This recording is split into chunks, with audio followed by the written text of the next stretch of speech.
जय श्री कृष्णा। मेरे चैनल पर आप सभी का स्वागत है।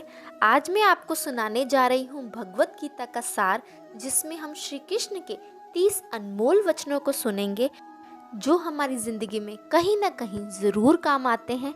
तो चलिए शुरू करते हैं। उससे पहले अगर आपने मेरे चैनल को सब्सक्राइब नहीं किया है तो जल्दी से जल्दी इसे सब्सक्राइब करिए।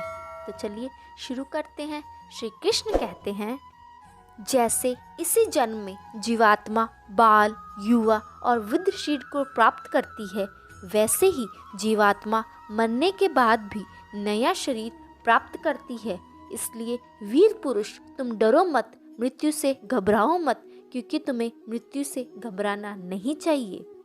श्री कृष्ण कहते हैं, ऐसा कोई नहीं जिसने भी इस संसार में अच्छा कर्म किया हो और उसका अंत बुरा हुआ हो, चाहे वह इस काल में हो या किसी आने वाले काल में।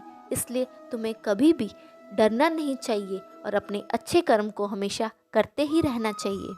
श्री कृष्ण कहते हैं, हमें कभी भी क्रोध नहीं करना चाहिए, क्योंकि क्रोध से भ्रम पैदा होता है और भ्रम से बुद्धि नाश होती है, और जब बुद्धि नाश होती है तब तर्क नष्ट हो जाता है, और जब तर्क नष्ट होता है तब व्यक्ति का पतन हो जाता है।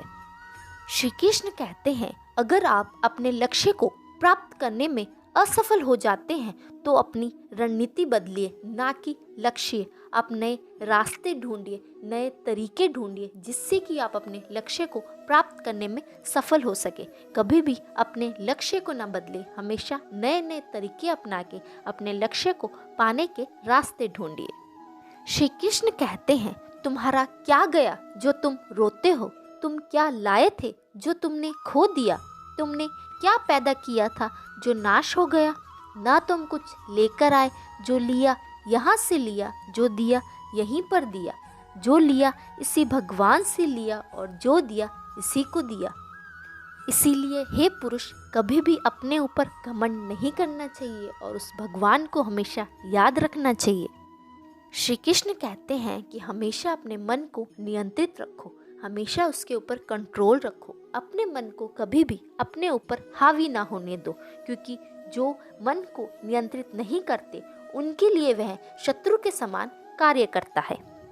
श्री कृष्ण कहते हैं, खाली हाथ आए थे और खाली हाथ ही वापस जाना है। जो आज तुम्हारा है कल किसी और का था और परसों किसी और का होगा।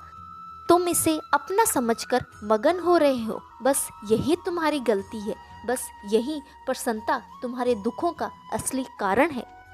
श्री कृष्ण कहते हैं, सुख दुख, लाभ हानि और जीत हार की चिंता न करके मनुष्य को अपनी शक्ति के अनुसार कर्तव्य क्रम करना चाहिए। ऐसे भाव से क्रम करने पर मनुष्य को पाप कभी नहीं लगता। श्री कृष्ण कहते हैं, जो हुआ वह अच्छा हुआ, जो हो रहा है वह भी अच्छा हो रहा है, जो होगा वह और भी अच्छा होगा। तुम भूत का पश्चाताप ना करो, भविष्य की चिंता ना करो, और जो वर्तमान चल रहा है उसी में जियो, उसी में खुश रहो। श्री कृष्ण कहते हैं, जिस व्यक्ति को सम्मान प्रिय होता है, जो व्यक्ति सम्मान के लिए कुछ भी कर सकता है, उस व्यक्ति के लिए, सम्मानित व्यक्ति के लिए अपमान मृत्यु से भी बढ़कर है। श्री कृष्ण अर्जुन से कहते हैं, हे अर्जुन, सभी प्राणी जन्म से पहले अप्रकट थे और मृत्यु के बाद फिर अप्रकट हो जाएंगे। केवल जन्म और मृत्यु के बीच प्रकट दिखते हैं, फिर इसमें शोक करने की क्या बात है? श्री कृष्ण कहते हैं, परिवर्तन संसार का नियम है, इसे अपनाओ। जिसे तुम मृत्यु समझते हो वही तो जीवन है। एक क्षण में तुम करोड़ों के स्वामी बन जाते हो तो दूसरे ही क्षण में तुम दरिद्र हो जाते हो। मेरा तेरा, छोटा बड़ा, अपना पराया मन से मिटा दो, फिर सब तुम्हारा है और तुम सबके हो। श्री कृष्ण कहते हैं, शस्त्र इस आत्मा को काट नहीं सकते, अग्नि इसको जला नहीं सकती, जल इसको गीला नहीं कर सकता और वायु इसको सुखा नहीं सकती। क्योंकि आत्मा अमर है, इसलिए अपने शरीर पर कभी घमंड नहीं करना चाहिए।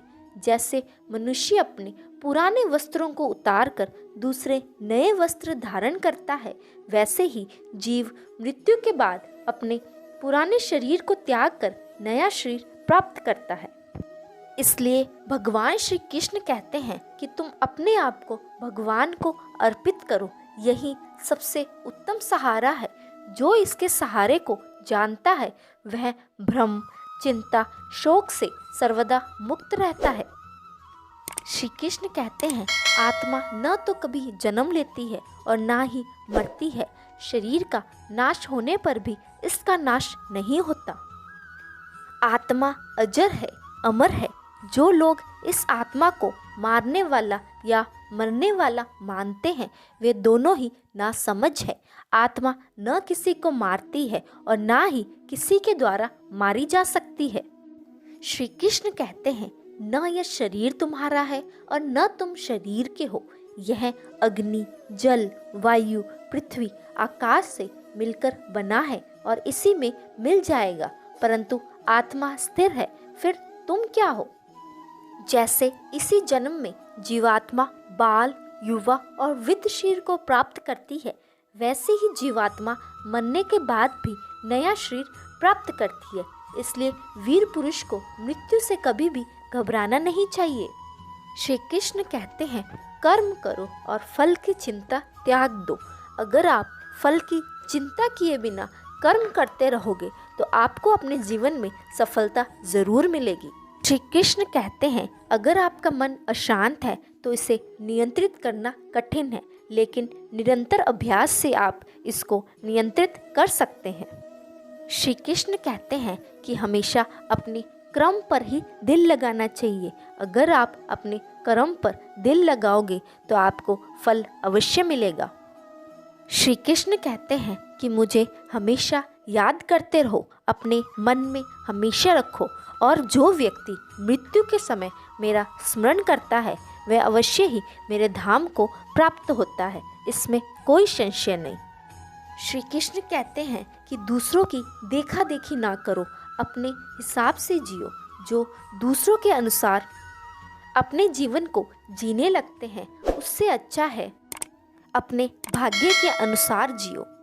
किसी दूसरे के जीवन के साथ पूर्ण रूप से जीने से अच्छा है हम अपने स्वयं के भाग्य के अनुसार अपूर्ण जिए।